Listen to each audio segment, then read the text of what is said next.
Confessions of the Economic Hitman, John Perkins की ये book है.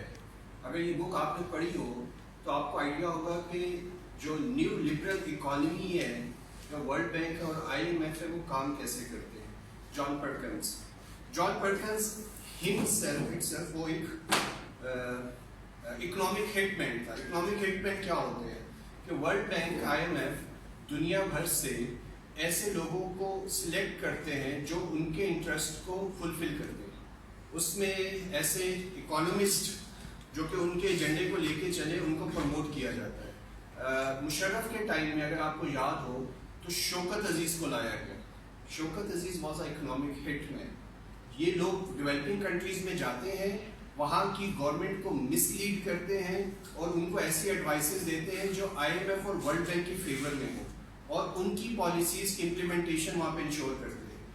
तो पहली चीज़ कि असद उमर को क्यों निकाला गया, उसकी बेसिक जो रीज़न है कि रात जिसको असद उमर के भाई जुबैर उमर ने भी एक्सप्लेन किया कि असद उमर IMF के प्रोग्राम की फेवर में नहीं थे, और IMF के साथ जितनी हमारी निगोसिएशन चल रही थी, उस निगोसिएशन में असद उमर का जो प्रायोरिटी थी वो अल्टरनेटिव्स की तरफ थी.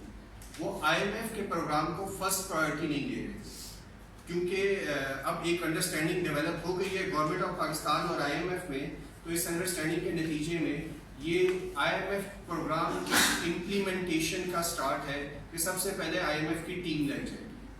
ये हफीज शेख और ये सारे के सारे ये इकोनॉमिक हिटमैन हैं. ये IMF की पूरी टीम है जिसको इस मुल्क में अंदर लाया जाएगा. उसके बाद आप देखेंगे रमज़ान के बाद IMF का प्रोग्राम स्टार्ट हो जाएगा. तो असद उमर को निकालने की बेसिक रीज़न IMF ने अपनी मर्जी की टीम यहाँ पे लानी थी.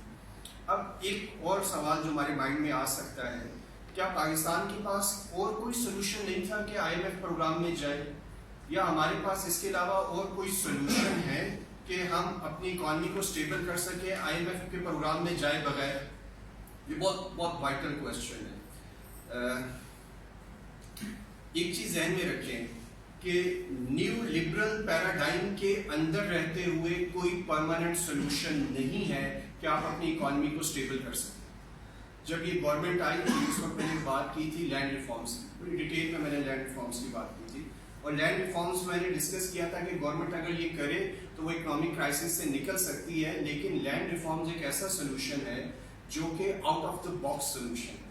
वो न्यू इकोनॉमिक लिबरल एजेंडे में नहीं आता, तो ये गवर्नमेंट कभी नहीं कर सकती. लेकिन अगर हम न्यू लिबरल इकोनॉमिक एजेंडा देखें, उसके अंदर रहते हुए भी हमारे पास दो तरह के सोल्यूशन हैं. एक वो सोल्यूशन कि हम IMF के पास जाएं, एक वो सोल्यूशन कि हम IMF के पास ना जाएं.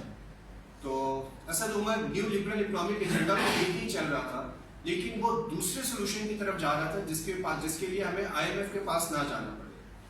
IMF के पास जाने से हमारा नुकसान क्या होगा और हमारे पास उसके अल्टरनेटिव्स क्या है, मैं दोनों को डिस्कस करूंगा. सबसे पहली चीज, जब कोई country, developing country IMF program में जाती है तो IMF का सबसे पहला एम्फसाइज होता है कि उस मुल्क का जो ग्रोथ रेट है उसको स्लो किया जाए, slow growth rate.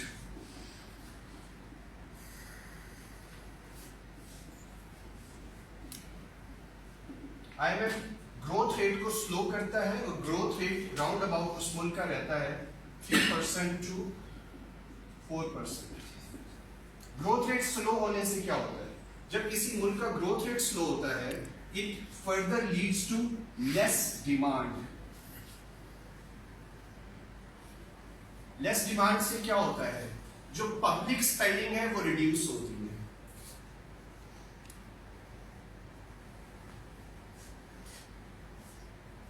Public spending reduce होती है. पब्लिक स्पेंडिंग रिड्यूस होने से गवर्नमेंट के पास ज्यादा रेवेन्यू आता है, इसलिए IMF इसके ऊपर काम करता है. लेकिन इसका ड्रॉबैक क्या है, जब आपका ग्रोथ रेट स्लो होता है तो आपकी डिमांड स्लो होती है.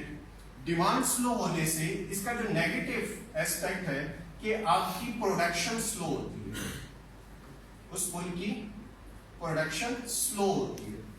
अगर प्रोडक्शन स्लो होती है तो रिजल्टेंटली उस मुल्क के अंदर क्या होता है, अनएम्प्लॉयमेंट.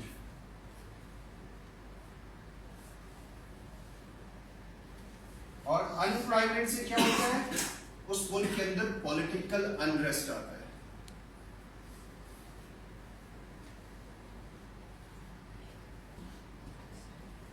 पॉलिटिकल अनरेस्ट, और ये IMF चाहता है, जो IMF की रिक्वायरमेंट है।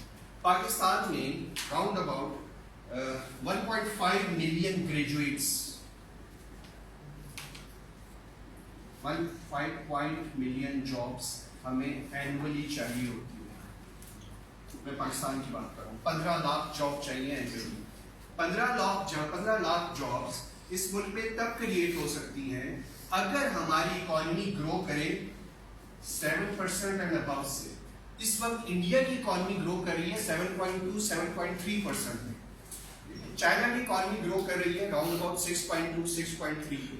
हमारी इकोनॉमी का जो ग्रोथ रेट है वो 3% पे जा रहा है, और IMF प्रोग्राम में जाने से क्या होगा, ये ग्रोथ रेट कम हो जाएगा।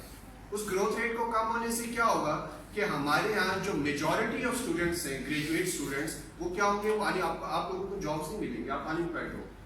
हर साल आपके यहाँ जितनी जॉब्स कम होंगी, जितनी ज्यादा जॉब्स कम होंगी, उसका नतीजा क्या निकलेगा? उसका नतीजा ये निकलेगा कि हमारे यहाँ पॉलिटिकल अनरेस्ट या फ्रस्ट्रेशन आएगी सोसाइटी, और उस फ्रस्ट्रेशन की वजह से गवर्नमेंट उतनी अनपॉपुलर होगी और मुल्क पॉलिटिकली डिस्टेबलाइज्ड होगा। तो IMF का जो एजेंडा है, उस एजेंडे को फुलफिल करने के लिए, क्योंकि IMF असद उमर इस प्रोग्राम की फेवर में नहीं था। अगर आपको मालूम हो कि IMF का ट्रीटमेंट इस गवर्नमेंट के साथ बिल्कुल डिफरेंट है। अगर आप IMF के ट्रीटमेंट को कंपेयर करें जो नवाज गवर्नमेंट के साथ था, नवाज गवर्नमेंट को, नवाज शरीफ की जो गवर्नमेंट थी, क्योंकि वहाँ इकोनॉमिक हिटमैन इसाकदार की फॉर्म में था, IMF ने 15 वेवर दिए। 15 वेवर कहते हैं कि अगर आप IMF के प्रोग्राम्स को इम्प्लीमेंट ना कर सको तो IMF वो इम्प्लीमेंटेशन को ओवरलुक करके आपको नेक्स्ट इंस्टॉलमेंट दे देता है, वेवर माफिया। तो IMF की हिस्ट्री में इतने शॉर्ट टाइम पीरियड में कभी किसी मुल्क को 15 वेवर नहीं दिए गए। पाकिस्तान को एक डेट ट्रैप में फंसाया गया। उस डेट ट्रैप में फंसाने के लिए पाकिस्तान को नवाज गवर्नमेंट के अंदर 15 वेवर दिए गए ताकि पाकिस्तान फुली उस डेट ट्रैप में फंस जाए।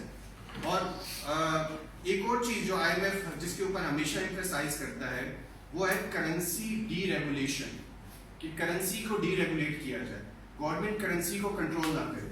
इस वक्त डॉलर चला गया है तकरीबन 142 143 पे। अगर गवर्नमेंट इसको कंट्रोल नहीं करेगी तो ये अगले 2-3 साल में 200 को जाके टच करेगा या 200 से भी एक्सीड कर जाएगा। और जितना डॉलर ऊपर जाता है उतना जो हमारा फॉरेन डेट है वो इंक्रीज हो जाता है, उतना वर्ल्ड बैंक IMF को फायदा होता है, उनको हमें ज्यादा पैसे देने पड़ते हैं। तो IMF का जो सेकंड, एक तो वो फोकस करता है स्लो ग्रोथ रेट पे, दूसरा वो बात करता है करेंसी डीरेगुलेशन की। करेंसी डीरेगुलेशन से भी मुल्क को नुकसान होता है, ये जो इंटरनेशनल इंस्टीट्यूशन है इनको फायदा होता है। तो इवेंचुअली अब एक नई टीम आएगी जो IMF की फेवर करेगी, उसकी सपोर्ट करेगी, न्यू लिबरल इकोनॉमिक एजेंडा पे हम जाएंगे, और उसकी वजह से अगले 2-3 साल के अंदर हमें जो लोग हैं उनको मुश्किल किस्म के हालात देखने पड़ेंगे। और ये चीज़ असद उमर ने कल की ही। अब सोल्यूशन की तरफ आते हैं कि क्या हमारे पास और कोई रास्ता नहीं था कि हम IMF प्रोग्राम में ना जाते और हमारा मसला हल हो जाता। हमारे पास जो एक वायबल सोल्यूशन है जिसके ऊपर वर्कआउट किया जा सकता है, उसमें वो कोई एक स्टेप सोल्यूशन नहीं है, 4-5 स्टेप्स हैं जिसके ऊपर आप काम करके इस सिचुएशन से निकल सकते थे। वो कि इकोनॉमिकली कंडीशंस टफ होती जो अब भी होंगी, लेकिन हमारी इंडिपेंडेंस इंटैक्ट रहती। IMF प्रोग्राम में जाने से क्या होगा कि लोग सफर भी करेंगे और हमारी इंडिपेंडेंस भी हमारे हाथों से निकल जाएगी। लेकिन अगर हम दूसरी तरफ जाते तो हम शायद सफर तो करते लेकिन हम इकोनॉमिकली इंडिपेंडेंट रहते। तो दूसरा जो अल्टरनेटिव है जिसके ऊपर काम किया जा सकता था वो है एक्सपोर्ट कंप्रेशन पॉलिसी।